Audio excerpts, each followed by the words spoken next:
Yesu, nakushukuru Mungu wa rehema kwa ajili ya uwezo wako mkuu. Asante za kwa ajili ya siku ya leo. Bwana Yesu, tunaomba za kwa ajili ya mwezi ambao unayoanza kesho. Mungu wa rehema, ukatupe amani tokana na mkononi mwako. Mungu wangu, naomba kwa ajili ya barabara zote, mashule yetu, Bwana ukatembee Kenya yote, Afrika yote na hata ulimwengu wote. Kila mbingu ambayo inainuka ya kumwaga damu, ya kutaka roho za watu, na kamata hayo madhabahu sahihi, na vunja kila maagano yao, na vunja vikao vyao, na vunja mipango yao katika jina la Yesu. Bwana Yesu, naomba amani yako ipitayo amani ya wanadamu. Mungu wa rehema, tunakuheshimu kwa sababu umesikia. Katika jina la Yesu tunaomba.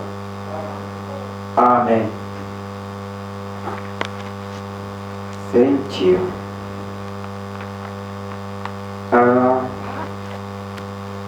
Sisahau tarehe 7